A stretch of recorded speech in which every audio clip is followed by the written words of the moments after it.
acara inti kita hari ini adalah parenting nih, tentang mendidik anak saat pandemi. Alhamdulillah sudah hadir di tengah kita dari pagi bahkan Bapak Dr. Karim Santoso. Beliau adalah motivator ya Ustadz ya, motivator Ustadz, wah lengkap deh pokoknya. Nanti beliau akan memperkenalkan juga, dan yang seperti saya bilang di awal, biasanya kalau angkatan yang memakai Ustadz Karim di awal tuh untuk motivasi orang tua, insya Allah jadi angkatan yang terbaik ya. Kita doakan gitu ya Ustadz ya, mudah-mudahan. Amin ya rabbal alamin. Tidak membuang waktu lagi, pada Ustadz Karim, dipersilakan Ustadz. Bismillahirrahmanirrahim. Assalamualaikum warahmatullahi wabarakatuh. Waalaikumsalam warahmatullahi wabarakatuh. Alhamdulillahirabbil alamin wa bihi nasta'in ala umuri dunya waddin. Wassalatu wassalamu ala asyrafil anbiya'i wal mursalin sayyidina wa maulana Muhammadin wa ala alihi wa sahbihi ajma'in. Faqala ta'ala fil Qur'anil Karim, a'udzu billahi minasyaitonir rajim. Bismillahirrahmanirrahim. Ya ayyuhallazina amanu taqullaha wal tanzur nafsum ma qaddamat lighad wattaqullaha innallaha khabirum bima ta'malun. Shadaqallahul azim. Rabbi shrah li sadri wa yassir li amri wahlul 'uqdatam min lisani yafqahu qawli. Alhamdulillah la ilaha illallah wa ilaihi. Ibu-ibu dan bapak-bapak yang saya muliakan, wabil khusus yang sama-sama kita hormati, Ustaz Nurdin Hamdani selaku manajer pendidikan Sekolah Abata Jakarta Barat, yang juga tadi telah memberikan sambutan dan pengarahan sekaligus memperkenalkan program penambahan unit baru di Abata, yaitu berdirinya SMP Leadership School Halidin. Kita doakan Pak Ustaz Nurdin beserta keluarga Ustaz Abata dengan rencana-rencananya, Allah berikan kemudahan, mereka semua Allah berikan kemudahan, dan Allah berikan kemudahan dan keberkahan dalam hidup. Amin, amin. Ya Rabbal Alamin. Yang sama-sama kita muliakan juga Kepala Sekolah FIIT Abata yang juga mengundang saya pada pagi hari ini beserta seluruh asatizah, para guru, para wakil, kepala sekolah, guru kelas 6, dan seluruh guru juga panitia yang terlibat. Kita doakan juga semoga diberikan kesabaran mendidik anak-anak kita luar biasa dengan kebersihan dan kerja keras yang luar biasa. Semoga Allah berikan kemudahan-kemudahan. Ibu-ibu dan bapak-bapak yang saya muliakan juga, para orang tua, Bunda, tadi juga ada Bunda Alisa, Bunda Agom selaku ketua dan pengurus tim SES kelas 6 tahun ini. Ya, terharu banget dengan programnya, keren ya.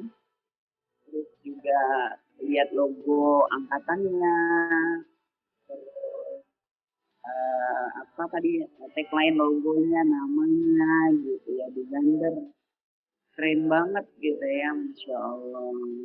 Mudah-mudahan kita berdoa semoga anak-anak kelas 6 angkatan berapa ya sekarang? 14. Angkatan 14 ya, 14.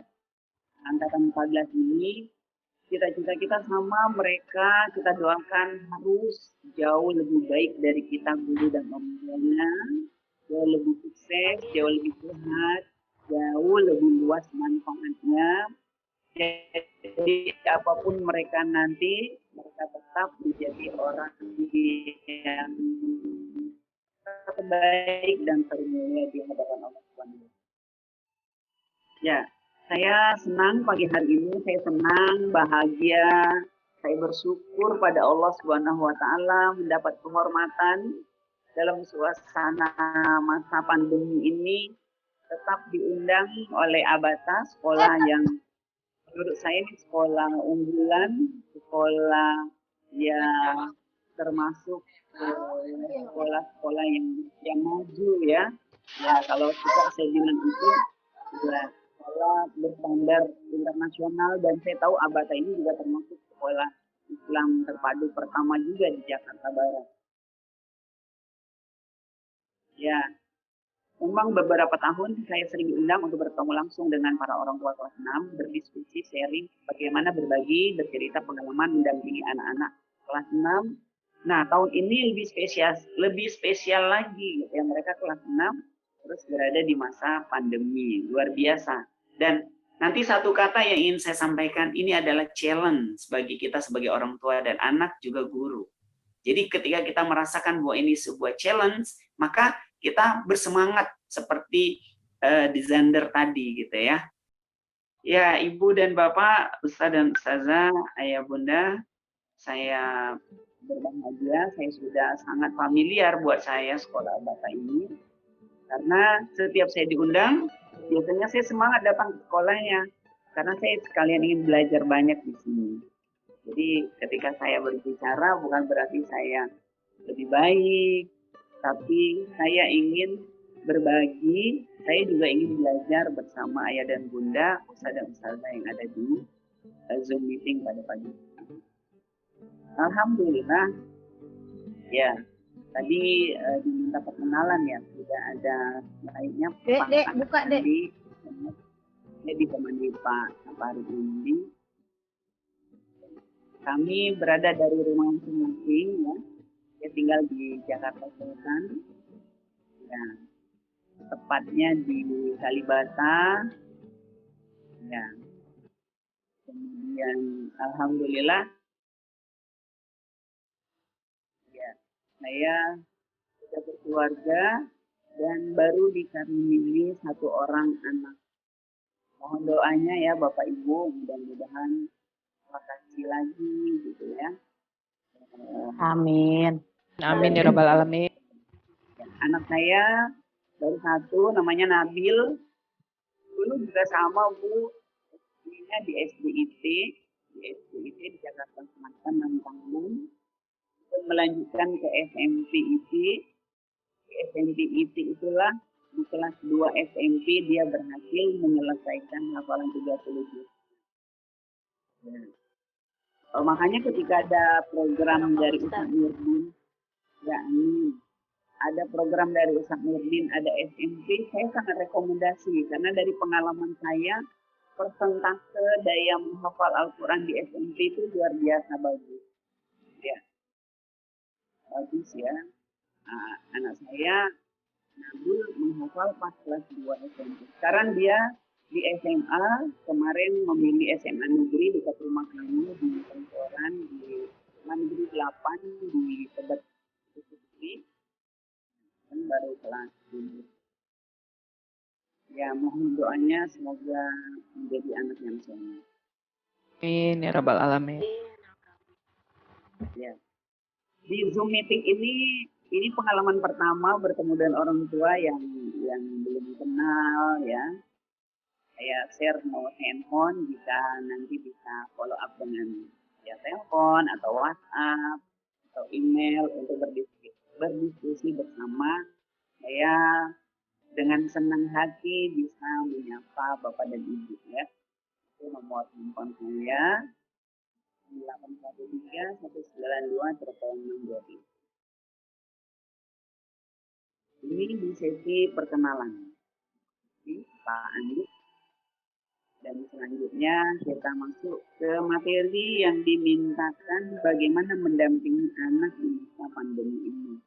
Ya, materinya sangat singkat, saya buat sangat sederhana, ya, dan ya karena ya bagaimana saya cuma kasih di sini hanya 3 kiat sukses aja, 3 kiat sukses, dan saya yakin sebagian besar kita para orang tua juga sudah menerapkannya di rumah kita masing-masing. Sebelum saya masuk ke 3 kiat suksesnya, saya akan mengantar dari paradigma dulu ayah dan bunda. Sebelum saya masuk ke materi, ada pertanyaan dari Ayah dan Bunda, silakan. Kalau mau bertanya dinyalakan saja. Atau raise hand boleh, mau bertanya apa saja boleh. Misalnya, apa sih yang ketika dengar Pak Hisam mau ngadain atau Bunda Azizi mau ngadain acara ini, sudah menulis pertanyaan sebelum waktunya habis, boleh nanya dulu, nanyanya di awal boleh. Kalau ada yang mau bertanya.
Satu caranya ya, saya duduk di situ mendampinginya, kadang-kadang saya ajak olahraga, ngobrol, diskusi, dan sebagainya. Nah, saya yakin orang tua yang lain juga punya motif berbeda kalau yang punya pengalaman resah, gelisah, dan galau. Tapi kayaknya sih kalau di Abata nggak terlalu ya, tadi kata Pak Hisam, nggak terlalu banyak yang merasakan hal itu. Bagaimana Ustaz Nurdin? Betul. Ya, ada orang tua yang mau share juga pengalamannya 1-2 sebelum kita masuk ke materi. Pertanyaan Ustaz Nurdin tadi bagus. Izin ya Ustadz. Ya. Ya, saya bundanya Azom Ustadz. Kalau saya resahnya ke pelajaran Al-Quran Ustadz. Ya. Karena biasanya kan kalau di sekolah itu mereka langsung diajarkan sama gurunya face to face gitu kan. Jadi ada girohnya, ada bondingnya, ada auranya keluar. Sedangkan kalau di rumah itu kan walaupun saya ngajarin, tapi saya nggak punya hafalan seperti ustadz-ustadz yang di sekolah gitu kan. Jadi kalau di rumah itu hafalan mereka stuck, walaupun bertambah, tapi nggak sebanyak ketika di sekolah, ketika sama ustadz-ustadznya. Dan itu ketika mereka nangis, yang kecil ya Ustadz, saya punya anak yang paling kecil, ketika nggak bisa hafal-hafal, terus sama si abang juga ketika pelajarannya dia nggak ngerti, saya nggak bisa bantuin karena memang saya nggak punya latar belakang yang ngerti deh pelajarannya sekarang gitu kan. Di situ yang bikin resahnya ketika hafalannya terlambat nih, hafalannya kok biasanya bisa banyak sekarang enggak, karena saya dan bapaknya kan enggak secanggih ustadz-ustadz di sekolah gitu kan, dengan yang sambil olahraga aja masih bisa murojaah bareng tanpa, sedangkan kalau saya sama bapaknya kan kami harus melihat, harus nyontek gitu kan. Di situ sih yang resahnya, lebih ke Qurannya, karena memang ya saya udah 3 anak di Abata, alhamdulillah membantu banget untuk pengenalan Al-Quran, dan ya itu aja sih kalau buat saya Ustadz. Ya, terima kasih Bunda Azam, luar biasa ya sharingnya pada pagi hari ini. Kita bisa selain bertemu bisa mencurahkan perasaan kita pada pagi hari ini. Terima kasih. Ada lagi yang lain?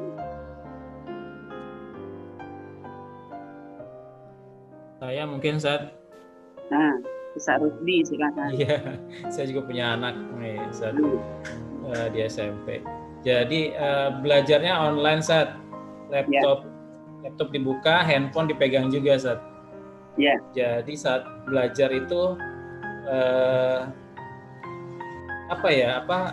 ya nonton Korea juga, kemudian lihat materi juga gitu loh. Ya. Itu saat pembelajaran. Kemudian saat istirahat juga yang dipegang gadget juga saat gitu loh. Itu yang mungkin bikin kita resah gitu loh. Oh gadget lagi larinya gitu. Sama sih saya pikir dengan anak-anak yang lain, saat belajar pakai gadget, istirahatnya ya megang gadget juga gitu saat. Ya. Itu sih. Jadi double gitu ya, laptop juga, handphone juga gitu. Iya.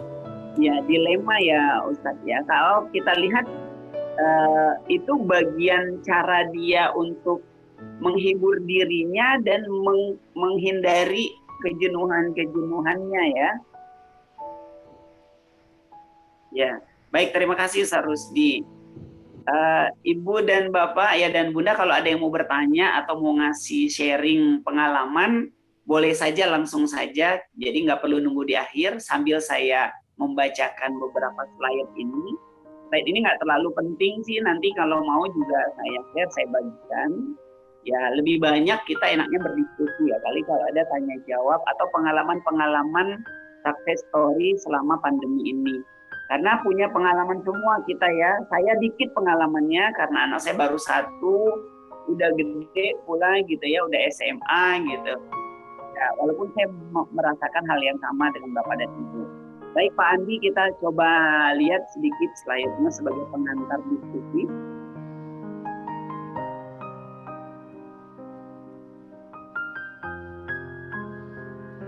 Nah, saya ingin memulai dari paradigma kita sebagai orang tua gitu ya. Ini nasihat untuk saya juga.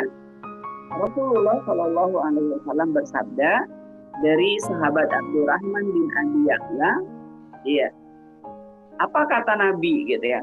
Sesungguhnya sungguh menakjubkan perkaranya orang yang beriman, karena segala urusannya adalah baik. Ya. Nah, ini dulu kita coba sepakati.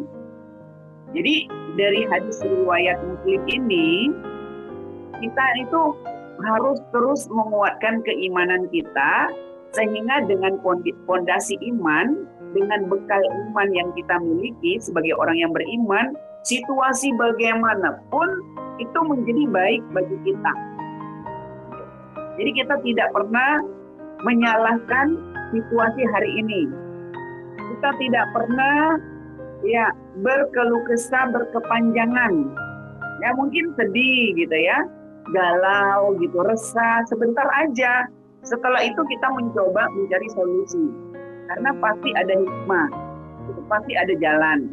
Nah, tapi bagi orang yang beriman, jika dia bahagia, dia bersyukur, jika dia mendapat musibah, dia bersabar.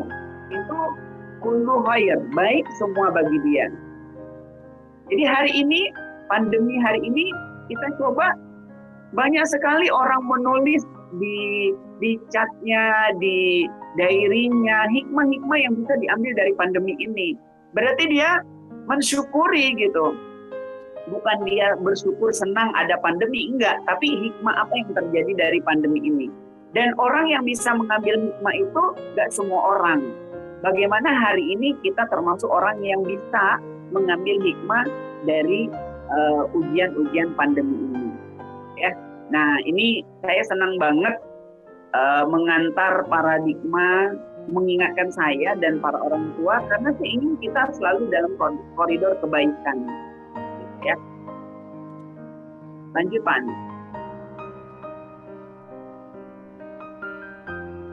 Nah, ini salah satu ada yang menulis, ada yang mengatakan bahwa ya termasuk hikmah di pandemi COVID-19 ini, ya mereka justru merasa dekat dengan keluarga.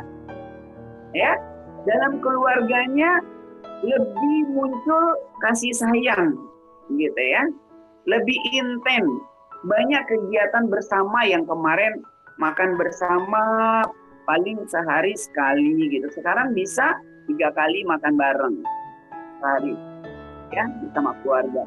Bisa mendengarkan langsung. Kalau kemarin kata Bunda Azam tadi ya, ngajinya memang sih guru-guru ahli, tapi di sini kita bisa ngedengerin langsung dan tahu ya ternyata anak ngaji itu susahnya kayak gini gitu ya. Jadi timbul rasa lebih sayang pada anak, ternyata belajar tuh berat gitu ya. Nah, banyak hal yang bisa kita ambil dari hikmah ya pandemi COVID-19 ini. Next.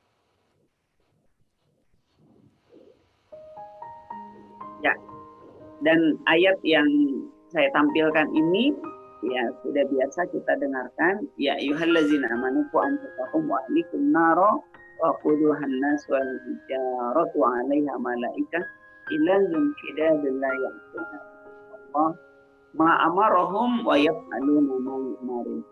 Ya, yang penting bagaimana ini di sini juga Allah mengingatkan tentang orang-orang yang beriman. Hai orang-orang yang beriman, peliharalah dirimu dan keluargamu dari api neraka. Nah, yang ingin saya garis bawahi, bagaimana penjagaan kita terhadap keluarga kita ya dari api neraka. Apa sih hubungannya? Ya, hikmah kita banyak bersama ini ya saling mengingatkan untuk ketakwaan, untuk meraih ridha Allah Subhanahu wa taala. Jadi nanti saya akan coba bahas di salah satu tips suksesnya di barometer resiko. Kita nanti akan melihat mana yang kita prioritaskan saat ini. Jadi kita beradaptasi dengan situasi hari ini, kita memilih mana kegiatan yang kita lakukan, mana yang bisa kita tunda gitu ya. Ya, lanjut Pandi. Nah, ini situasi hari ini. anak dan sekolah. Gitu. Memang sekolah itu mempunyai pengaruh yang penting, ya, terutama perkembangan sosial. Anak-anak bisa bertemu guru, bertemu teman, lingkungan-lingkungan yang berbeda dengan di rumah, penting sebenarnya. Kemudian interaksinya dengan teman sebaya juga, gitu ya. Itu juga memberikan support, gitu ya, pengembangan kemampuan sosial, kognitif. Makanya suka ada yang bilang, kok sekolah tuh mahal ya, gitu ya. Kok sekolah tuh bayarnya mahal, gitu ya. Sebenarnya yang mahal itu bukan apa ya, bukan hanya sekolah dalam arti belajarnya, tapi lingkungannya itu, ya, pengaruh lingkungannya itu, suasananya itu, gitu ya. Kayak kita makan ke rumah makan dengan rumah makan yang berbeda lingkungannya, berbeda desainnya, settingnya, dengan menu yang sama bisa jadi harganya berbeda. Kok bisa ya harganya beda padahal makanan dan menunya sama? Ya lingkungannya mempengaruhi, orang lebih nyaman, lebih support pada kebaikan. Nah hari ini anak-anak nggak dapatkan ya. Kita akan lihat seperti apa yang harus kita lakukan. Next. Nah, yang terjadi hari ini ya pembelajaran jarak jauh, gitu ya. Ada tantangan bagi kita sebagai orang tua untuk menghadirkan pembelajaran yang menyenangkan di rumah, gitu ya. Jadi kalau tadi kita bilang sama ya, saya kayak Bunda Azom, saya juga sama Bun. Ya, kalau Bunda Azom tadi bilang belajar Al-Quran nggak bisa gitu, sama saya juga gitu ya. Apalagi pelajaran SMA banyak banget gitu ya, ada sosiologi lah, geografi gitu, macam-macam, matematika. Kita nggak bisa semua mendampinginya. Sekarang kayak gimana dengan bekal kita yang terbatas, tapi kita tetap menjadi orang tua yang menyenangkan bagi anak-anak di rumah selama masa pandemi ini, khususnya terkait dengan pendampingan kita belajar. Ya, lanjut Pak. Ya, sekali lagi saya mengatakan, saya ingin menjadikan dan mengajak kita semua sebagai orang tua, ya, bahwa PJJ ini sebuah challenge, sebuah tantangan, gitu ya. Kalau tantangan kan biasanya anak-anak tuh seneng ya, kalau dengan tantangan, kayak kegiatan outbound, gitu ya, kayak lomba. Kalau di handphone itu ada game, biasanya anak-anak senang dengan game, gitu ya. Di game itu kalau mereka mau dapat poin yang besar, terus naik level, ya, lebih susah lagi permainannya. Nah, lebih susah lagi permainannya itu, mereka senang, itu menantang. Nah, bagi kita sebagai orang tua, situasi hari ini kita jadikan tantangan, jadikan challenge, sehingga kita siap gitu menerimanya. Dengan hal yang nggak biasa bagi kita, karena kita harus bekerja juga di rumah biasa, bahkan ada yang membawa pekerjaan dari kantor gitu ke rumah, terus tambah lagi mengajar, tambah double gitu ya. Tapi karena ini challenge, ya kita mencoba mencari solusi, ya. Nah kita lihat. Nah,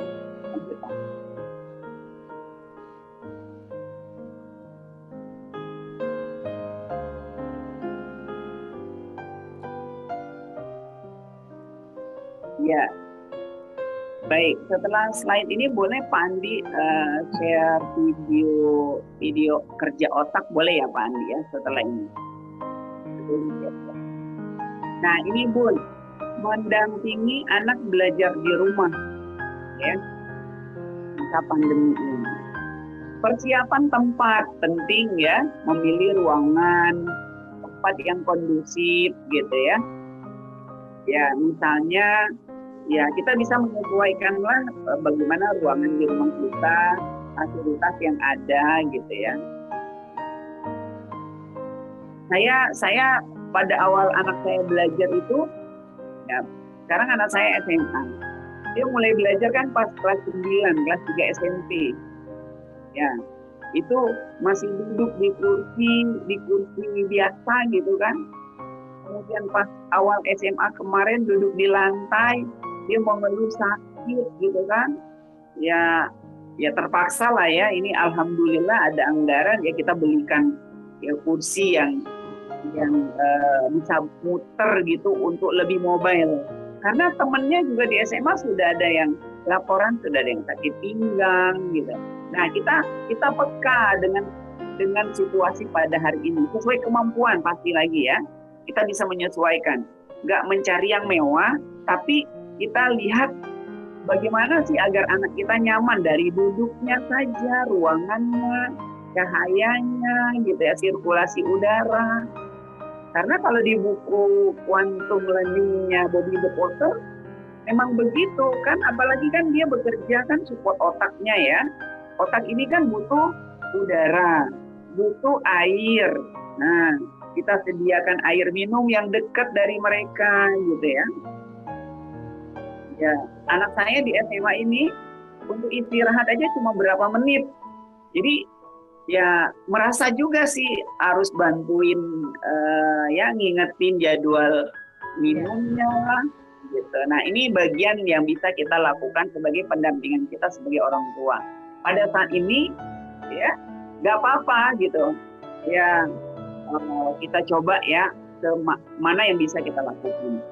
Kemudian yang kedua, mendapat lisensi SIM, surat izin mengajar dari anak.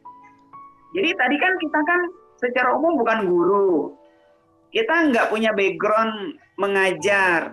Tapi di sini saya berikan coba 4 di sini ya, 4 tips ya.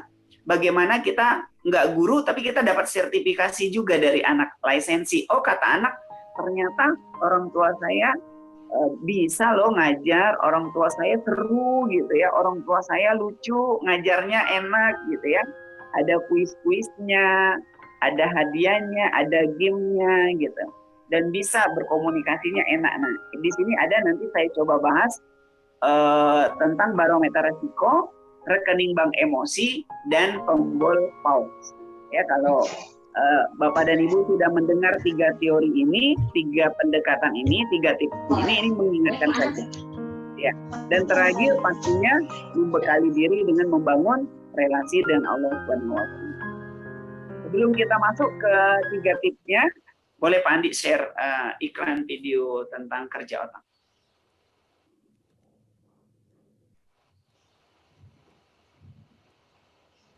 Pak Andi, jika Bapak dan Ibu, Ayah dan Bunda yang ingin memberikan komentar ya satu kata gitu ya, satu kata dari video tadi yang hubungannya dengan pelajaran kita hari ini, mendampingi anak belajar di rumah masa pandemi dengan video kerja otak tadi. Ada yang mau memberikan komentar 1 kata atau 2 kata gitu, yang pendek-pendek gitu. Boleh kata-kata yang lucu, boleh kata-kata yang aneh-aneh gitu, silakan. Kalau saya lihat komentarnya menarik, ini menjadi kuis ya, dapat hadiah nanti Ibu-Ibu atau Bapak-Bapak. Ada yang mau ngasih komen? Kalau nggak ada, baik, kita lanjutkan. Ya, komen yang saya harapkan tadi kayak gini ya dan Bunda, misalnya setelah melihat video otak tadi, komentarnya singkat misalnya, ternyata seluruh anak punya potensi yang luar biasa.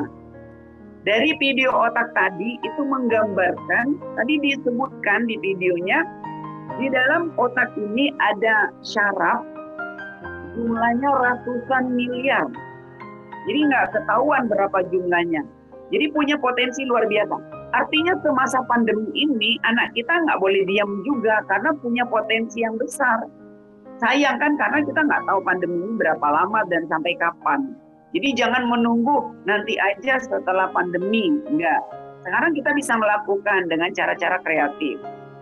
Itu misalnya contoh. Atau contoh yang kedua misalnya, ya belajar untuk mencari cara lain dari satu, ya suka juga saya bagus tadi ya komentar Pak. Siapa tadi Pak Endra kalau nggak salah. Misalnya komentar yang lain, ya memulai sesuatu yang baru itu memang sulit. Kayak contoh 2 orang ayah tadi, bapak tadi di video, dia membuat jembatan, itu menakutkan, mengerikan, serem, bahaya, berat. Ya. Tapi ternyata indah pada waktunya. Setelah itu bisa ya gampang jadi jembatan. Ya. Atau komentar-komentar yang lain, misalnya ya apa saja gitu yang muncul. Baiklah, kita coba lanjut Pak Andi, kita akan masuk ke tips yang akan kita berikan pada pagi hari ini. Dari 3 tips yang akan coba saya diskusikan, bagi ayah bunda yang sudah tahu, mengingatkan saja. Yang pertama, mendampingi anak di masa pandemi ini, ya di rumah agar kita sukses, agar kita mudah, ya kemudian lancar, ya bisa karena terbiasa ya. Oke, walau awalnya sulit ya, harus selalu dilatih agar otak terus berkembang. Keren. Oke, baik. Tips yang pertama adalah ya dari 3 yang saya coba diskusikan pagi hari ini. Tips yang pertama menggunakan teori barometer resiko. Ya, apa sih Bun gitu ya barometer resiko ini? Barometer resiko ini barometer ya mengukur resiko-resiko yang akan mungkin terjadi. Kita membuat sebuah prediksi. Ya, kalau saya suka menulis daftar list masalah. Ya masalah yang sering terjadi di rumah hari ini kita tulis apa sih? Misalnya anaknya mengeluh capek gitu. Masalah apa lagi? Anaknya mungkin ada yang kesiangan bangunnya atau mungkin adik bosan ya benar. Apalagi banyaklah ada 100 lebih masalah gitu ya. Nah, dari 100 masalah untuk orang tua yang cerdas dengan menggunakan teori barometer resiko, masalah itu yang banyak kita buat dikit dulu. Buat dikit itu masalahnya tuh kita tulis, kita sediakan 2 keranjang, masalah tuh masukin di keranjang. Jadi cuma dua keranjang. Pertama keranjang, masalah-masalah yang harus diterapi dengan cepat, yang beresiko tinggi kalau nggak diterapi. Yang kedua masalah-masalah yang nggak terlalu penting gitu diurusin hari ini gitu. Nanti bisa ditunda. Ini masalahnya resiko tingkat rendah. Jadi kalau orang bertanya, kamu lagi banyak masalah, anak kamu lagi ada masalah dengan PJJ, dengan online, bilang aja masalah tuh cuma 2, masalah resiko tinggi dan rendah. Masalah resiko rendah nanti aja bisa ditunda penyelesaiannya. Sekarang kita fokus masalah resiko tinggi. Jadi kita bebannya nggak berat, gitu ya. Nah sekarang kita yang bisa mengklasifikasikan. Kalau saya di rumah, misalnya contoh sharing saya, ya anak saya, misalnya saya suruh banyak baca, ya karena SMA. Waktu tes kemarin, karena kami sudah riset, anak saya sosial, dia memilih IPS. Kita sih masuk di IPA, cuma bukan dia banget gitu, dia bukan anak IPA, dia anak IPS ya, karena saya dan istri saya juga IPS gitu kan. Nah, di IPS tuh harus banyak baca, terus harus banyak menulis, merangkum, menghafal gitu. Tapi untuk banyak ukuran dia gitu, dengan ukuran kita berbeda gitu. Nah, bisa kita masuk ke keranjang resiko rendah, bisa ditunda dalam arti targetnya. Misalnya saya maunya 5 halaman menulis, ya dia nggak sampai 5 halaman kan masalah. Setengah halaman udah cukup, ya cukup. Resiko yang tinggi apa? Kalau resiko yang tinggi, saya bilang sekarang dia lagi PTS, penilaian tengah semester.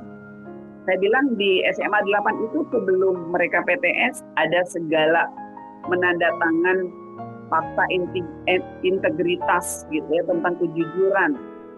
Ya bisa sih di rumah nyontek. Saya bilang ini masalah kejujuran ini sangat erat dengan keberkahan hidup. Dan ini unlimited sampai kapanpun keberkahan itu. Ya, jadi gak penting nilai tinggi dengan cara apapun kamu lakukan yang gak halal. Yang penting kamu menjaga fakta integritas ini dan gak ada yang mengawasi. Hanya Allah gitu. Buat saya tuh resiko tinggi buat saya sebagai orang tua. Jadi saya jagain banget waktu PPS biar dia clear, biar dia jujur gitu ya. Satu pertanyaan pun saya gak mau dia bertanya ke temen gitu ya. Dan saya akan cek banget gitu ya. Jadi kalau nggak tahu ya udah itu pengalaman pahit bahwa nilainya kan rendah karena kita belum maksimal. Nah kita bisa melihat nih Bun, mana yang kita jadikan resiko tinggi dan rendah. Kalau sholat 5 waktu di awal waktu, kalau nggak di awal waktu nggak berjamaah di rumah buat saya itu penting gitu. Nah saya akan stressingnya di masalah-masalah yang kita lihat yang penting dulu. Jadi kita nggak banyak masalah gitu loh. Kita bisa pilih-pilih dulu. Jadi jangan bacanya juga penting, ini juga penting, ini juga penting. Harus semuanya tuntas, nggak bisa gitu ya. Nggak bisa. Kayak karakter gitu kan. Kita mau nanamin kejujuran dulu gitu.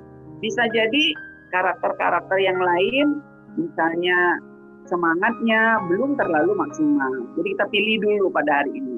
Nah, di barometer resiko ini setelah kita memilih 2 masalah dikategorikan, kita memecahkan masalahnya, yang kita mau pecahkan masalah tadi menggunakan 7 langkah ini.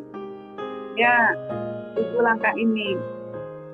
Misalnya, ya saya contohkan, anak saya, Pak Andi setelah ini boleh tayangkan Children Do tentang ibu yang membaca ya, anaknya lihat aja membaca, membuang sampah gitu Pak Andi ya. Nah, misalnya saya ingin anak saya suka baca, terus apa yang harus kita lakukan? Lihat barometer resiko. Yang pertama kita mulai, apa Bun yang pertama? Contoh. Nah, yang pertama contoh.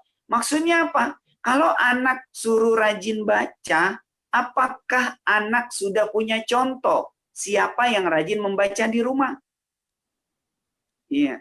Dan contoh di rumah itu adalah orang tua. Kalau saya gitu, nggak megang buku, nggak baca buku, lebih senang ngobrol, ngegosip, saya lebih senang main handphone. Anak saya otomatis ya di depan laptop, di tangan kanan handphone. Lagi ngumpul bertiga, megang handphone semua. Coba lagi ngumpul bertiga, megang buku semua, diskusi tentang buku, bedah buku. Ada jadwalnya bedah buku di rumah, keren banget gitu ya. Kayak kita dulu ya, zaman kita mahasiswa kan, pergi kemana, mau ngapain, hadir ada bedah buku, nanti dapat buku pula gitu ya. Nah ini bedah buku IPA, wah keren banget, mengundang siapa narasumbernya gitu ya. Bedah buku IPS misalnya kan, gitu ya. Kemudian, jadi ketika anak bangun, pertama dia melek mata, dia lihat ayah bundanya lagi baca buku kan, keren banget. Dia pergi keluar rumah, ke warung, ke rumah nenek, pulang lihat ayah bunda lagi baca buku, wah keren banget. Jadi nggak perlu dibilangin, dicontohin. Pak Andi sudah bisa ditayangkan, Boy?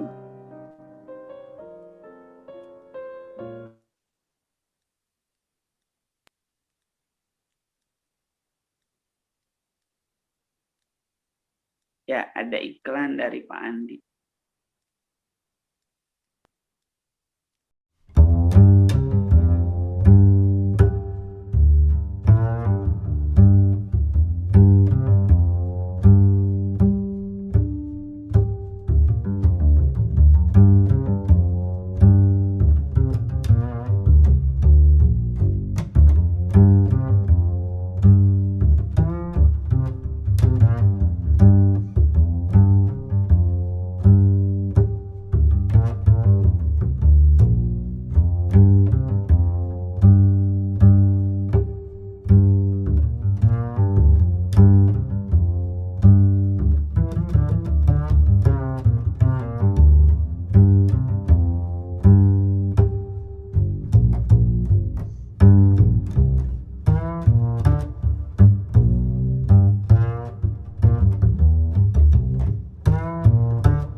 juga tips mendampingi anak belajar semasa pandemi.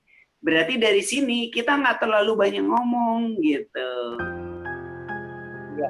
Jadi anak tuh ada juga loh tipe anak, ada gitu ya, nggak semua anak. Ada tipe anak, beberapa anak yang dia nggak suka punya orang tua yang ngomong mulu. Ya. Ada juga bukan hanya orang tua loh, pasangan gitu ya, suami istri. Ada pasangannya tuh kebanyakan ngomong, dia nggak suka, ada yang kayak gitu. Ya, artinya perlu sih berkomunikasi, tapi kita pilih-pilih gitu ya, model komunikasi yang efektif, yang perlu gitu ya, bentuk penggunaan kata-kata yang berkualitas, ada nilai-nilai seninya gitu. Jadi nggak monoton ceramah terus ngomong mulu nerangin gitu. Malah lagi makan diceramahin, habis sholat diceramahin, mau tidur diceramahin, terus lagi jalan kemana diceramahin, gitu ya. Malah saya punya pengalaman itu, ada yang curhat itu anaknya di pesantren, terus ibunya ngejenguk atau nelpon, anaknya belum cerita tentang cerita apa gitu, malah udah diceramahin, udah dinasehatin, kasihan kan.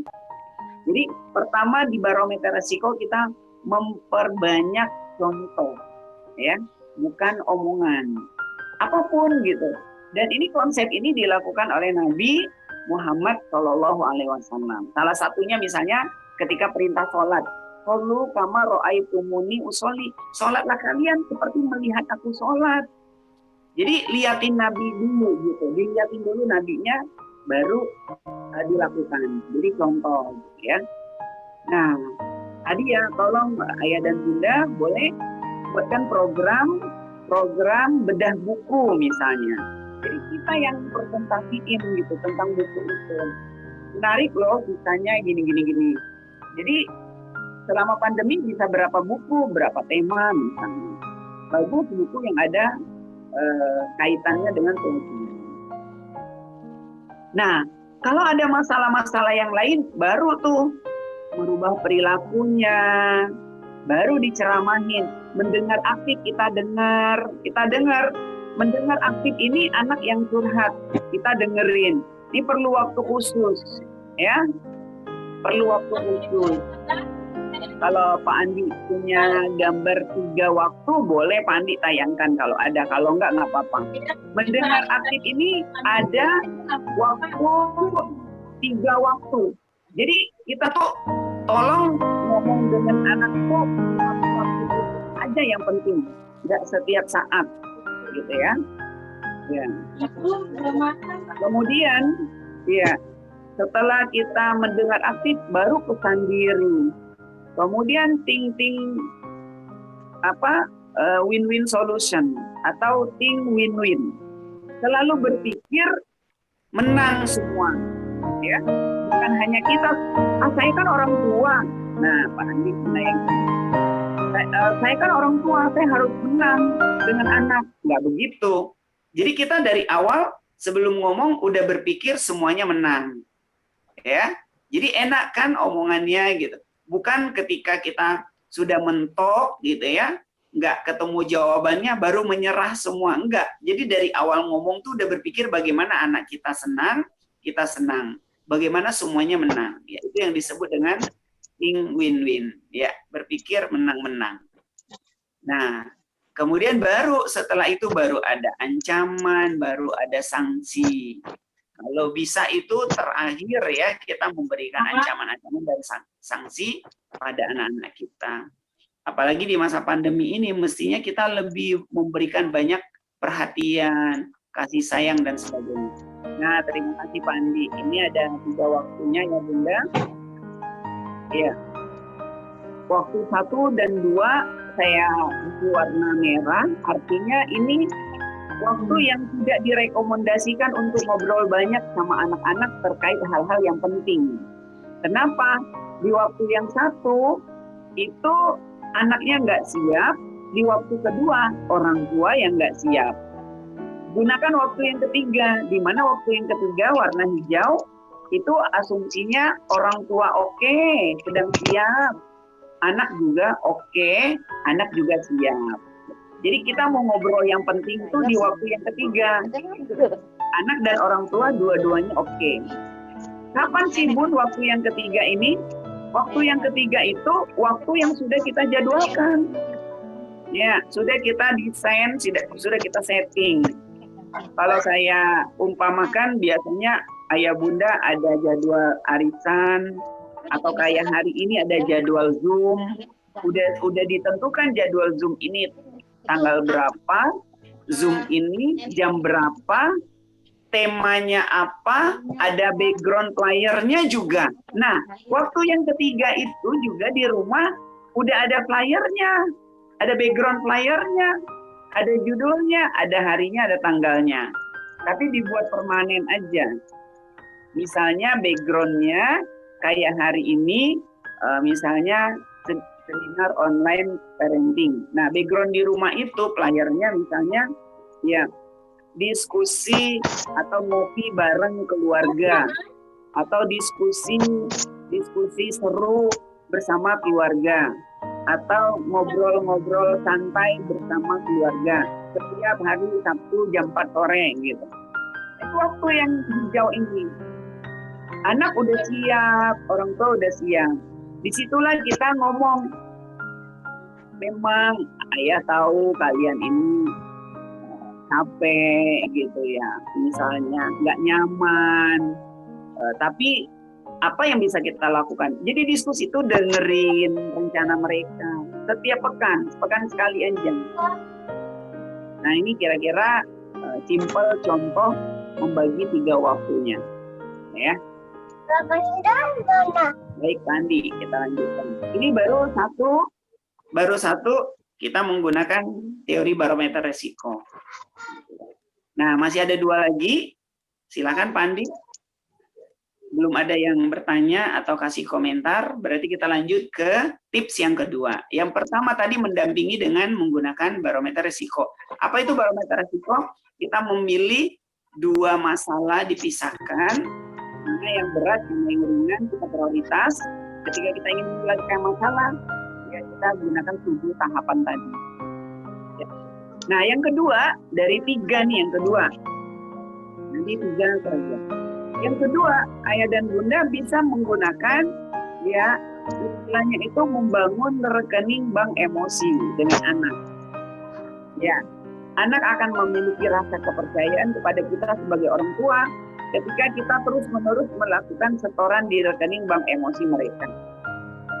Seperti apa sih? Gitu ya. Ya, mohon bertanya Ustadz dalam barometer resiko tadi, reward ya. Iya, reward. Nah, kalau reward itu nah, reward ini bisa di sini gitu ya, di rekening bank emosi. Gimana sih rekening bank emosi itu? Rekening bank emosi ini, Bun, kita coba menggunakan istilah rekening bank emosi biar orang tua juga gampang ingat. Semuanya punya buku bank kan? Semuanya punya ATM kan, gitu ya? Semuanya akrab dengan keuangan dan ATM. Nah, saya umpamakan seorang bunda, ya, seorang bunda hari Senin ke bank, setoran uang 100.000, Selasa ke bank, setoran uang 100, Rabu ke bank, setoran uang 100, Kamis Jumat 5 hari ke bank, setoran uang di tabungan masing-masing 100.000. Berarti uangnya ada di bank sebanyak 500.000. Ya. Ceritanya pada hari Sabtu, ya, bisa dibantu di unmute, itu ada suara iklan anak-anak kayaknya ya. Ini dinamika seminar online. Ya. Baik. Nah, pada hari Sabtu kisahnya seorang ibu tadi pergi ke ATM. Dia tariklah uang di ATM, dia pencet, dia tekan itu 600.000. Pertanyaannya, keluar nggak sih uang 600.000? Enggak, betul, nggak keluar. Iya. Kenapa? Karena tabungannya baru 500.000 gitu kan, baru 5 hari, Senin, Selasa, Rabu, Kamis, Jumat. Terus ibu itu marah-marah di ATM. Kok bisa sih saya narik 600.000 baru sekali aja? Nggak bisa, padahal saya udah nabung 5 hari, 500.000. Ya nggak matching. Nah, itulah perumpamaan rekening bank emosi, hubungan orang tua dan anak. Ya, kayak gimana realnya? Realnya kayak gini. Hari Senin, ibu pagi siapin sarapan anak. Selasa siapin sarapan anak. Rabu siapin sarapan anak. Kamis siapin sarapan anak. Jumat siapin sarapan anak. Ibu merasa ibu sudah memberikan kasih sayang. Ibu sudah memberikan pelayanan. Ibu sudah memberikan yang dibutuhkan anak. Itu yang disebut rekening bank emosi. Pada hari Sabtu, ibu marah-marah gara-gara anaknya kesiangan, atau gak mau diajak pergi, atau gangguin adiknya. Marahnya tuh marah yang berat gitu loh. Omongannya tuh nyakitin. Alhamdulillah ada yang pakai fisik. Terus itu kadarnya tuh kayak uang 600.000. Jadi yang 500.000 tadi itu udah hilang gitu ya. Tabungan ibu yang kebaikan 5 hari tadi nyediain sarapan tuh udah hilang di mata anak. Jadi tinggal pengalaman-pengalaman yang menyakitkan karena nggak sebanding. Sayang ya, kadang-kadang orang tua nggak menghitung gitu loh, nggak menghitung di rekening bank emosinya dengan orang lain gitu. Nah, ini versi kita sebagai orang tua. Ketika kita coba komunikasi dengan anak, kita coba tanya dengan anak tentang orang tua yang menyediakan sarapan 5 hari di pagi hari. Kita tanya, apakah itu masuk ke rekening bank emosi? Versi anak, kita tanya sama anak, kamu senang nggak sih pada saat ibu kamu nyediain sarapan? Kata dia, saya tuh nggak suka sarapan loh, ibu saya tuh maksa-maksa. Menunya tuh saya nggak suka, saya tuh lebih senangnya dikasih cash. Saya bisa jajan di sekolah kalau nggak pandemi gitu. Sebenarnya saya tuh ya maunya tuh sarapan tuh di jam berapa. Menurut kita tadi itu adalah kebaikan, menurut anak belum tentu. Berarti kan minus lagi. Nah, karenanya tadi terkait dengan pertanyaan reward dan punishment. Kalau menurut saya reward itu ya bagaimana kita memberikan kebaikan-kebaikan terus kepada anak. Ya, yang di situ diistilahnya melakukan ya setoran ke rekening bank emosi anak. Pada saat kita butuh, anak kita patuh, butuh semangat belajar, kita cuma kedip-kedip mata aja, cuma kasih kode-kode aja, dia sudah mengerti apa yang diinginkan orang tuanya, dan dia nggak tega melawan orang tua karena orang tua itu udah baik banget. Karena orang tua itu udah ada di hatinya. Karena orang tua itu udah care banget. Dia udah memberikan semua yang dibutuhkan oleh anak. Jadi hari ini berikan dulu kebutuhan anak, baru kita menuntut mereka. Kebanyakan orang tua kan enggak. Kamu belajar dulu ya jadi hafiz Quran 30 juz, nanti ayah kasih hadiah. Kamu jadi ini dulu, nanti dapat hadiah. Kamu nilainya begini dulu, dapat hadiah. Belakangan, ya jadi dia berusaha gitu, dan itu ya belum tentu benar-benar ditepati gitu ya. Jadi berikan dulu apa yang dibutuhkan oleh anak kita. Nah, masa pandemi, apa sih yang dibutuhkan anak kita masa pandemi ini gitu. Kita tanya gitu ya, kita tahu. Dan kita orang tua yang lebih tahu. Memberi anak tuh nggak sering, nggak mahal, tapi yang paling dia butuhkan. Lihat umurnya, lihat kebutuhannya. Sebelum dia minta, kita udah bisa menebak apa yang paling dia butuhkan. Itu keren banget orang tua yang keren. Dia akan mengatakan, kok saya belum minta ya, kok bunda sama ayah tuh ngasih ini tuh, kok tahu banget sih kayak di surga. Nah itu orang tua yang keren. Jangan sampai anak minta berkali-kali, kuping kita kayak budek gitu loh, nggak denger dan nggak dipenuhi. Nah ini kasihan banget. Ya, jadi berikan dulu, baru kita minta.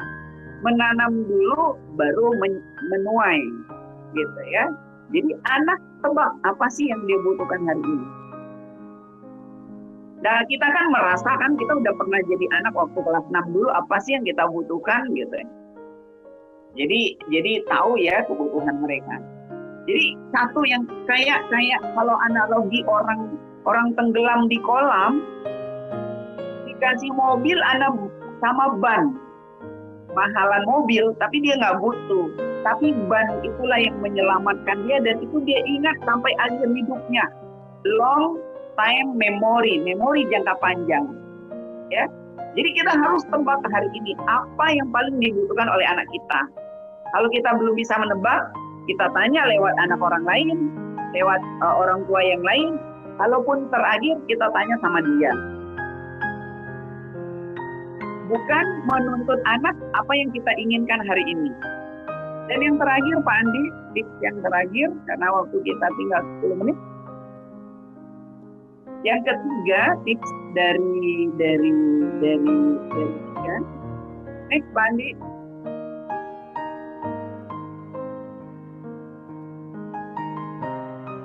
Ya, memperbaiki gaya komunikasi dengan anak menggunakan tombol pause. Ya, apa sih tombol pause ini? Berhenti sejenak sebelum memberi respon. Jadi kalau anak kita minta ini, ngomong ini, cerita ini, nangis, marah, ngambek, jangan diberikan respon dulu, diam dulu, ya, di pause dulu. Sama kayak ayah bunda, kayak saya, kalau dapat WhatsApp dari orang yang kita tuh sakit gitu ya, nggak nyaman, jangan dibalas, jangan direspon. Kalau kita meresponnya, pasti secara umum ya, kita akan marah kalau orang itu marah kita. Bisa jadi kita marahnya lebih parah. Tapi kalau kita pause, kita tunggu dulu, kita berhenti sejenak, habis itu saya punya pengalaman pribadi gitu ya pernah parah banget gitu, parah banget. Panjang banget WhatsApp-nya, karena emosi kita lagi nggak stabil, kita baca tuh dia marah. Untung kita nggak balas. Pas kita coba pause gitu ya, kita tunggu lama, pas dibaca kayaknya ini nggak marah deh gitu. Ternyata baik gitu. Nah, malah lebih parah kalau punya perasaan kayak gitu. Jadi di pause dulu, berhenti sejenak, baru direspon gitu ya. Baru direspon. Nah, setelah itu kalau di WhatsApp bisa kita balas 1 jam kemudian, suasana hati kita sudah berubah, sudah lebih stabil. Bisa kita balas besok hari, atau kalau nggak penting, tadi kita sudah belajar barometer resiko, nggak penting, hapus aja gitu ya. Dibalas. Atau kalau dia ngomong bla bla bla bla, ya sudah nasehatin, hapus aja, atau terima kasih ya masukannya Bapak dan Ibu. Sama juga kalau Bapak dan Ibu di sekolah gitu ya, ada masukan dari orang tua, terima kasih Bapak Ibu masukannya gitu, langsung dihapus aja kalau menurut kita nggak penting. Kadang-kadang orang yang memberikan WhatsApp itu belum 100% kritik membangun, bisa jadi suasana hati dia pada hari itu kita bisa membaca ya. Jadi anak juga ketika anak ngomong, orang tua terpancing, itu sayang karena anak tuh suasana hati dia hari itu. Jadi jangan serius-serius banget gitu nanggapinya, kita bisa lihat mana yang bisa kita pilih sebagai skala prioritas untuk membahasnya. Nah, masih ada tersisa sekitar 7 menit ya, boleh hostnya atau MC membacakan pertanyaan yang mewakili ayah dan bunda untuk kita diskusikan. Kayaknya di beberapa chat sudah ada yang bertanya atau boleh langsung. Saya kembalikan ke MC Ustadz Rusdi. Terima kasih sharing pada pagi hari ini, mudah-mudahan ada manfaatnya. Saya mohon maaf, tetap semangat ayah dan bunda. Insya Allah pandemi ini menjadi challenge bagi kita semua, dan sebagai orang muslim kita selalu berada dalam kondisi yang terbaik karena ada sabar dan syukur. Dan insya Allah pandemi ini akan berakhir. Ya. Terima kasih sekali lagi. Kita berdoa anak-anak kita jauh lebih baik, jauh lebih sukses, jauh lebih semangat dari kita sebagai orang tua dan gurunya. Saya kembalikan ke MC. Assalamualaikum warahmatullahi wabarakatuh.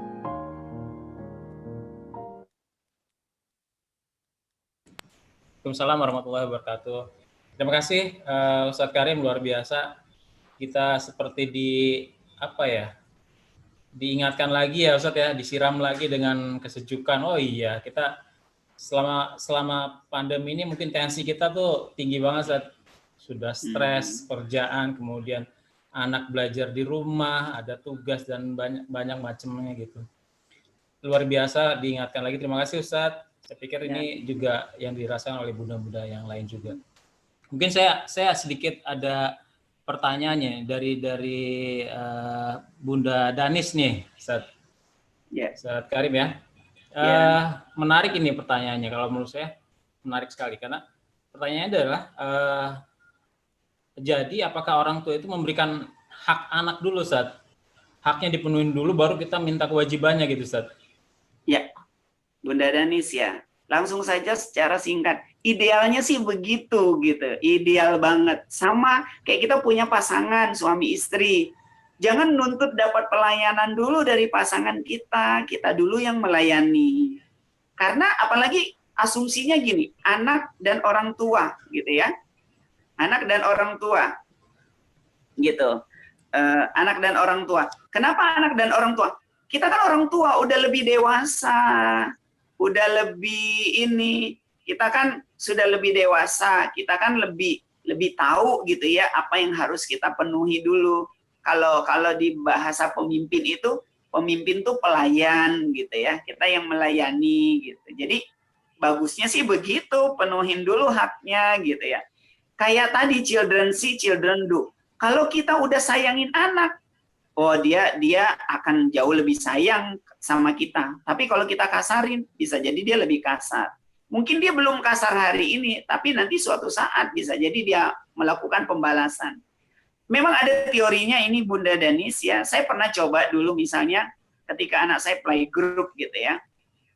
Saya tahu gitu, udah tahu teorinya. Anak saya main bola gitu ya dulu. Nah saya ngebayangin dia pegel-pegel pas pulang tuh, sini bang, Abi pijit-pijitin gitu kan, dipijitin kan, anak playgroup kan, dia tuh malu banget awalnya gitu.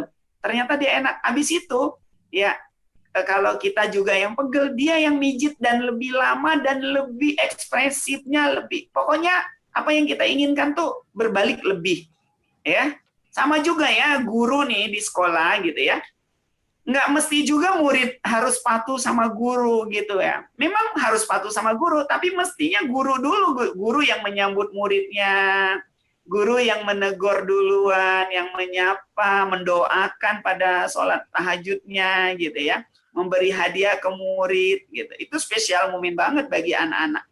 Dan ini dilakukan oleh Nabi, oleh Rasul Shallallahu Alaihi Wasallam. Makanya sahabat-sahabat Nabi itu bahasanya nggak ada yang bandel, nggak ada yang menolak perintah Nabi. Ada bahasa psikologi tuh nggak tega gitu loh. Jadi murid tuh nggak nakal gitu di depan guru, padahal gurunya sih nggak pinter-pinter amat. Kenapa? Ada perasaan murid tuh nggak tega banget sama guru ini ya, dia tuh baik banget. Nah gitu.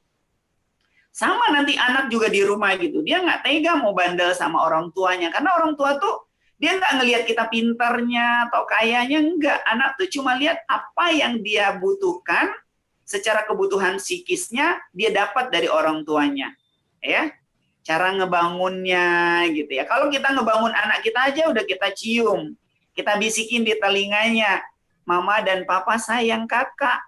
Masya Allah, baru pertama dia belum melek, kupingnya udah dibisikin kata-kata sayang. Itu inspiring banget. Hari itu tuh hari yang bersejarah, hari yang terang benderang gitu ya, membahagiakan. Jadi ucapan orang tua tuh membuat anak bahagia, body language orang tua tuh membuat anak bersemangat gitu ya.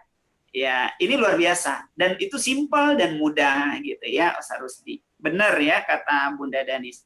Sebaiknya kita penuhi dulu hak-hak mereka. Baik, terima kasih Ustaz.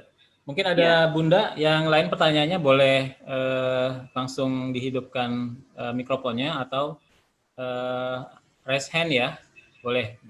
Kita masih ada waktu sedikit lagi. Oh, dari Bunda Hana. Ya Ustadz. Silakan Bunda. Ya. Bismillahirrahmanirrahim. Assalamualaikum warahmatullahi wabarakatuh. Assalamualaikum.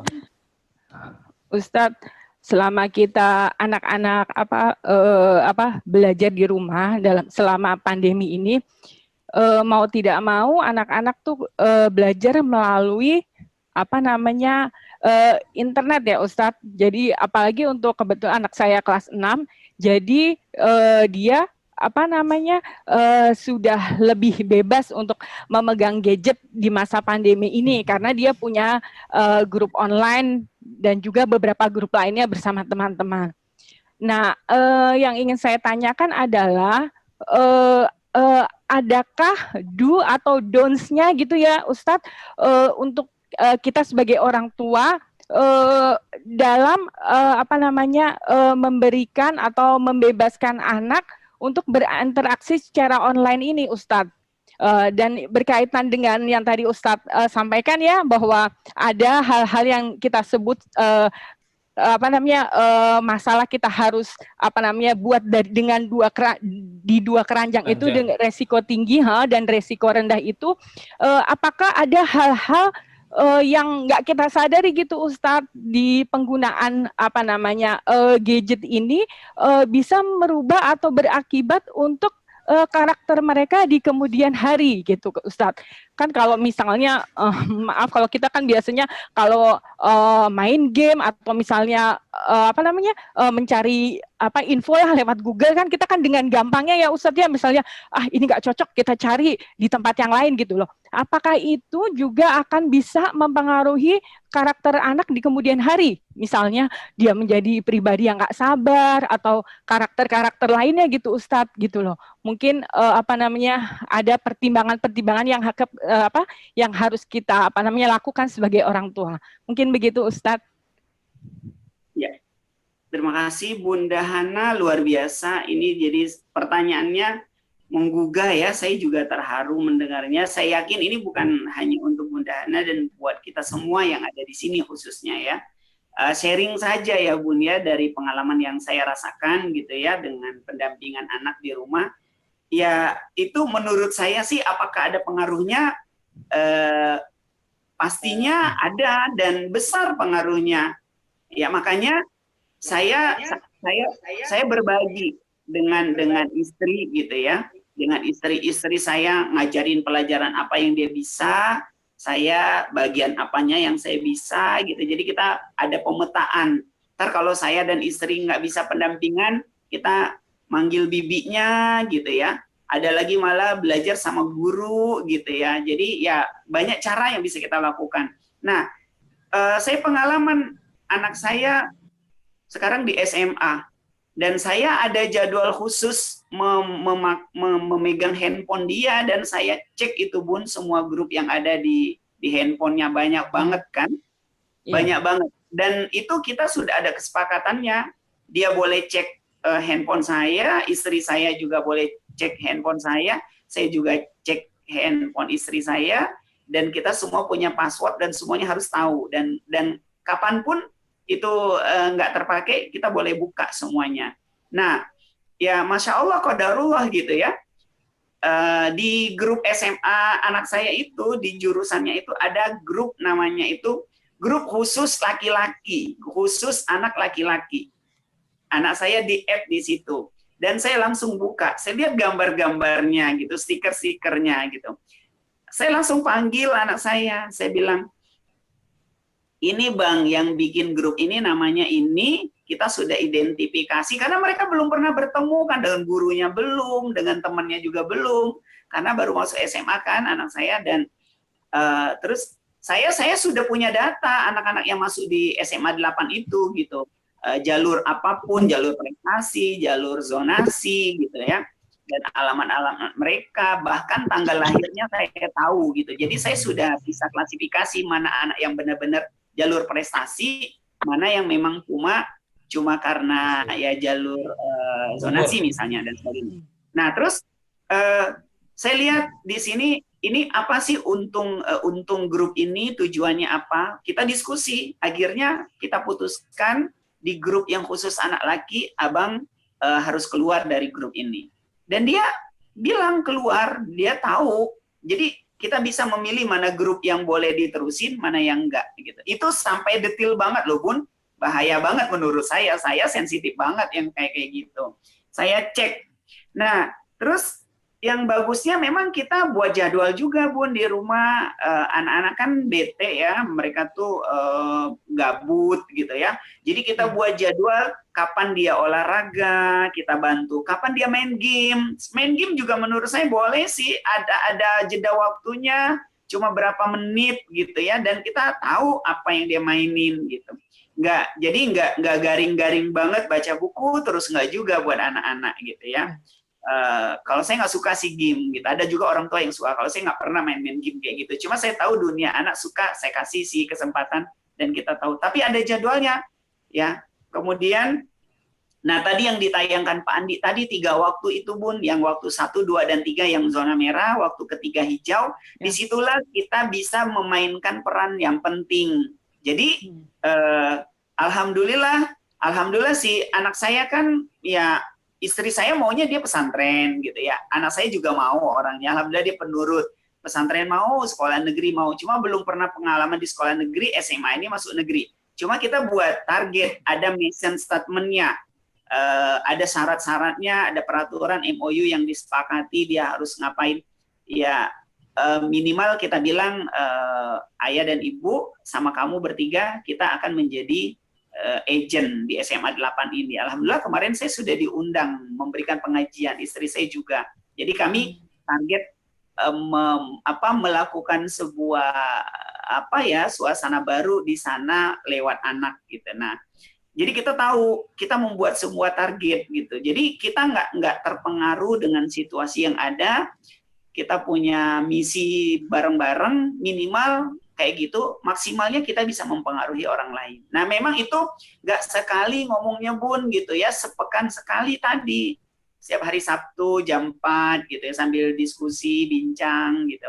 Karena anak-anak kan kadang-kadang ada yang mudah mengerti, ada yang enggak, perlu waktu. Nah, makanya saya sering di setiap pertemuan saya memberi PR orang tua untuk punya 3 waktu tadi. Nah, waktu ketiga tuh kayak wajib lah gitu ya, ngobrol dengan anak sepekan sekali, sekitar setengah jam, suasananya rileks, nyantai, orang tua lagi asik gitu ya, anak juga lagi asik gitu. Jadi jadwalnya terjadwal. Nah, disitulah kita ngomong, apa sih dampaknya, apa pengaruhnya.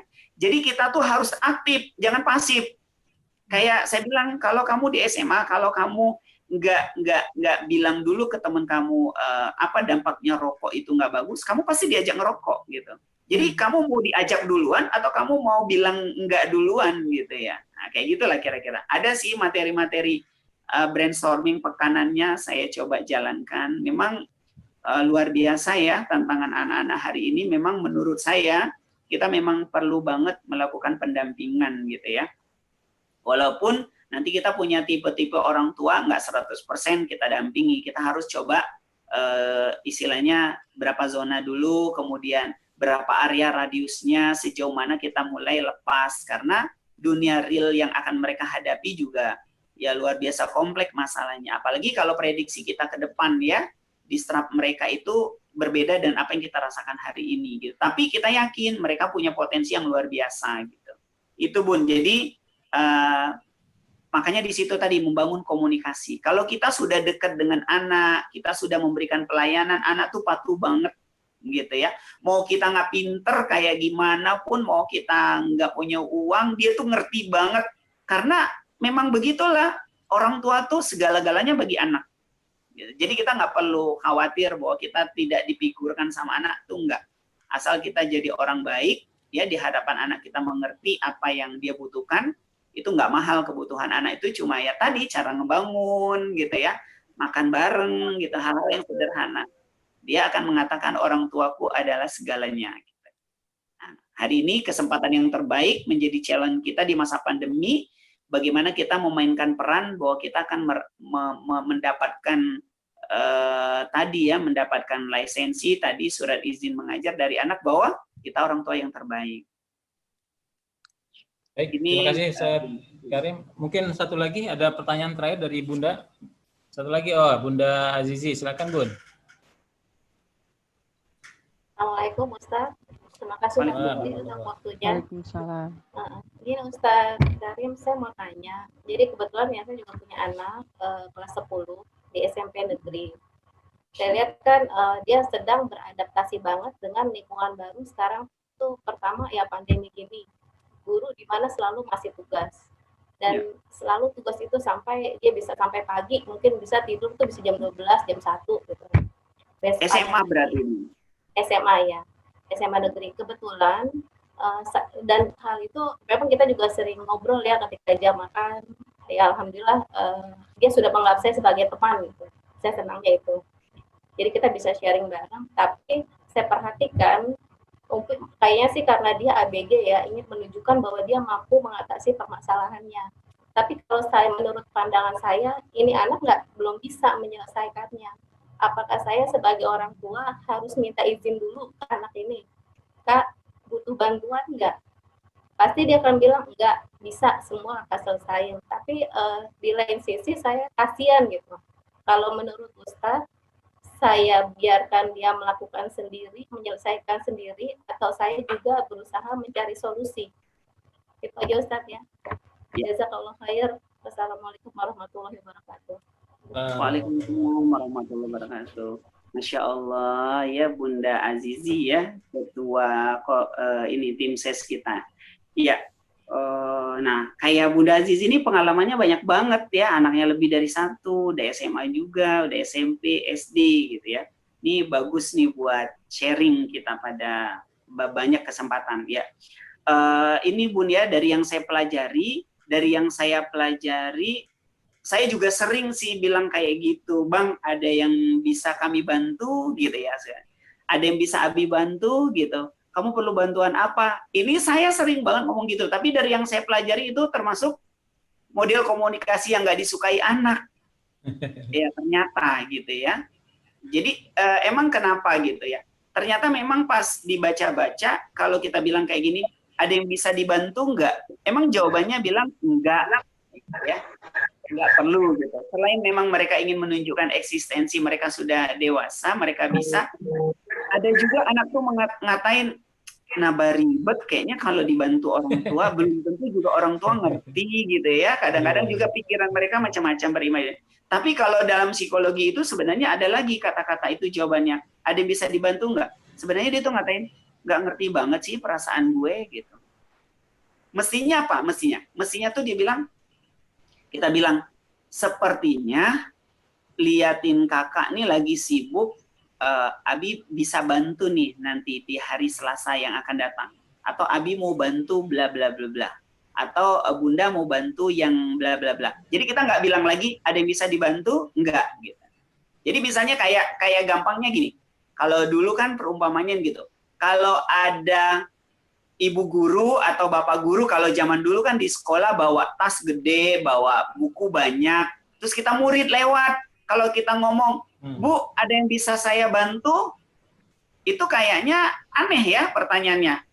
Padahal kita udah ngeliat ibu itu bawa bawaan banyak, ya kan? Bener nggak sih analoginya? Jadi kalau lihat orang bawa beban yang banyak, kita lihat dan kita bilang ada yang bisa dibantu, kan aneh pertanyaannya. Mestinya nggak? Ya Allah, berat banget Bu bawaannya. Sini saya bantu. Nah itu keren. Jadi nggak pakai nanya lagi ada yang bisa saya bantu nggak gitu, nggak lagi gitu. Masalah Seperti dia mau dibantu. Merendahkan ya Ustaz ya. Apa? Dengan bahasa seperti itu seperti merendahkan harga dirinya gitu Ustaz ya. Kalau kita misalnya ngomongnya pada saat nggak tepat, betul dia rasakan. Tapi kalau kita ngomongnya pada saat yang tepat, dia akan mengatakan, kok orang tua saya tuh ngerti banget sih perasaan saya. Nah, itu sih. Bagaimana agar jawaban anak tuh bukan merasa direndahkan, tapi dia merasa bahwa kok orang tua saya tuh ngerti banget ya perasaan saya hari ini lagi stres, lagi galau, lagi banyak banget tugas. Nah, itu dari mana kita tahu? Nah, dari mana kita tahu bahwa dia senang bahwa kita menjawab? Itu kan istilahnya ada tahapannya. Tahapannya itu pertama kita mengenal dulu. Kenal dulu sih apa sih tugasnya. Kemudian kita pahami dia. Dari mana kita tahu itu? Dari pertemuan rutin kita yang pekanan itu tadi, Bun. Jadi yang hari Sabtu itu kan dia curhat. Kita kan dengerin. Kan kita nggak ngasih pesan di hari Sabtu itu.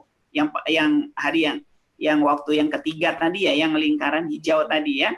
Jadi kita misalnya gini, Bunda langsung bilang, Bang, di rumah kita ini boleh aja misalnya Bunda bilang, tadi Bunda sudah ikut seminar online di Abata. Ternyata untuk menghadirkan keluarga yang besar, keluarga yang hebat, keluarga yang punya visi gitu ya, the great family gitu, yang besar manfaatnya, kita harus ada meeting, ya, ada pertemuan pekanan, ya. Nah, Bunda merasa perlu gitu di rumah ini ada pertemuan pekanan. Nah, kita sepakati kapan enaknya dari kuesioner yang di-share, ya wawancara lah istilahnya. Anak-anak bisanya ngumpul hari Sabtu jam 4 karena kalau Senin Jumat masih banyak yang Zoom. Sabtu pagi ada apa-apa gitu. Ahad mau istirahat misalnya. Nah, di pertemuan itulah.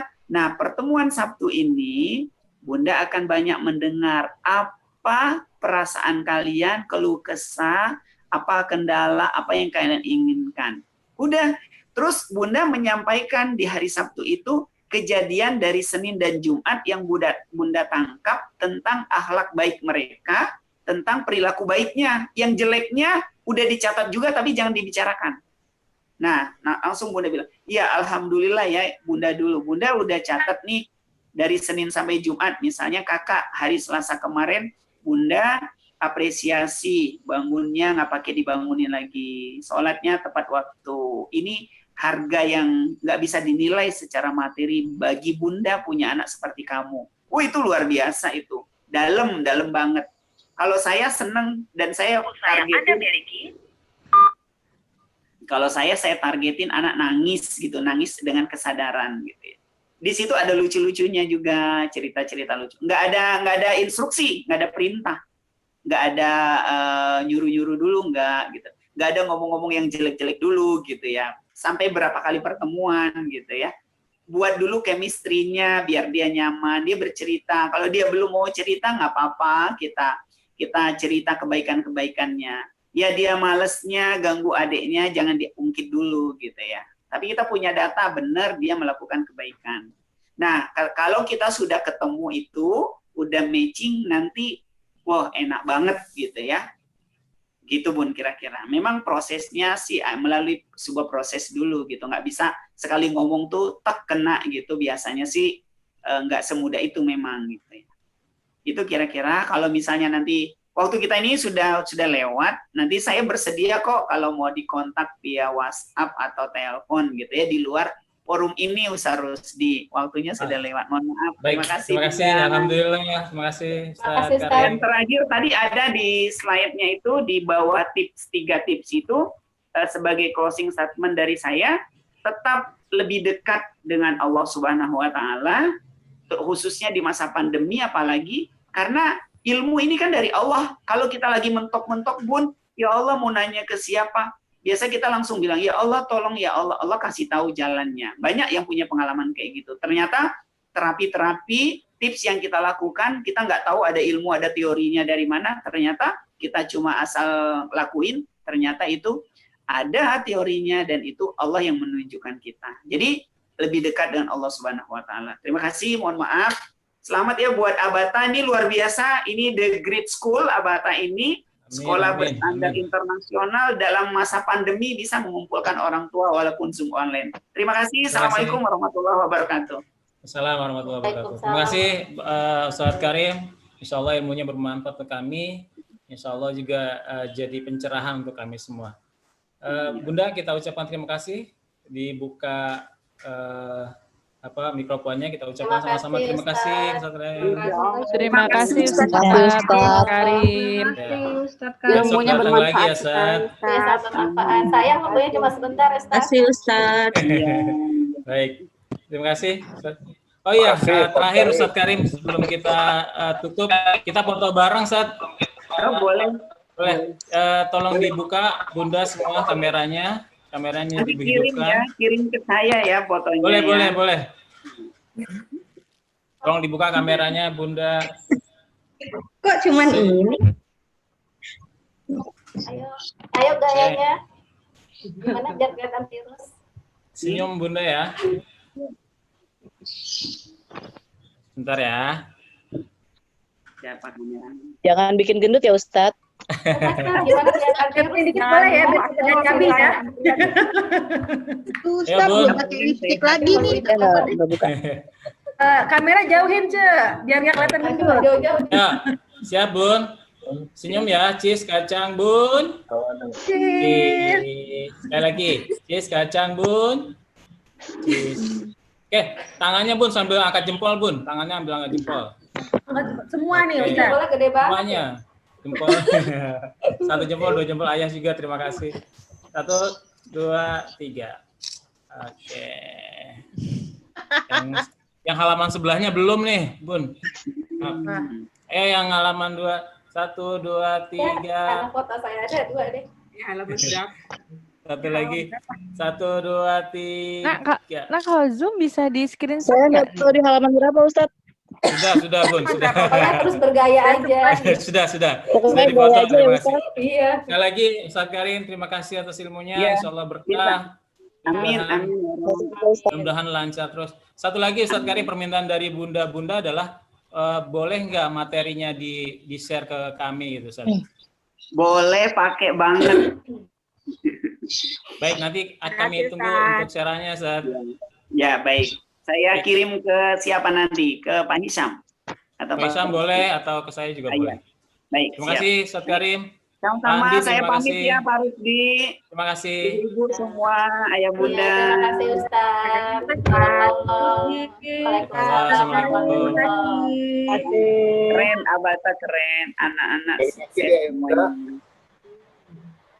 Baik, Ayah Bunda, parents meeting hari ini luar biasa. Sudah memberikan banyak ilmu untuk kita. Kayaknya nggak rugi ya Bun ya, dari pagi kita nongkrong di depan laptop, di depan HP, insya Allah bermanfaat. Kita tutup saja pertemuan kita pagi ini dengan lafaz hamdalah. Alhamdulillahirobbilalamin. Kita istighfar 3 kali Bun. Assalamualaikum warahmatullahi wabarakatuh. Astagfirullahaladzim. Kemudian doa penutup majelis. Anakallahumma rabbana wa bihamdika asyhadu an la ilaha illa anta. Terima kasih dari kami, Pak Nurdin terima kasih, Pak Isam terima kasih. Juga ada Pak Dodo tadi, Pak Jenul juga. Kemudian ada Wakil Bu Nun, Ustaz Muhammad sama Ustaz Ica, terima kasih. Rekan-rekan Walas juga. Bunda sekali lagi terima kasih Bunda atas waktunya Bunda. Terima kasih. Sama Ustaz, terima kasih untuk waktunya. Maaf lahir batin ya Bun. Terima kasih. Assalamualaikum warahmatullahi wabarakatuh. Waalaikumsalam warahmatullahi wabarakatuh. Silakan boleh. Terima kasih Bu Ita, Pak Andi yang sudah bergabung ya. Bu Ita ada juga, terima kasih Bu Ita. Iya. Izin live ya Ustadz. Silakan Bu, terima Silakan kasih. Bunda yang Terima mau kasih nih. Ustaz. Assalamualaikum. Terima kasih Bunda. Salam warahmatullahi Kok bisa? wabarakatuh. Salam warahmatullahi wabarakatuh. Assalamualaikum. Bibam ininya dibawa, takut perlu. Terima kasih Pak Nurdin, Pak Andi, terima kasih. Makasih. Saya pamit. Pak Rohim, terima kasih. Bu Ita, terima kasih. Pamit. Live. Bang Bibam nggak bawa tas? Nyanyi ya.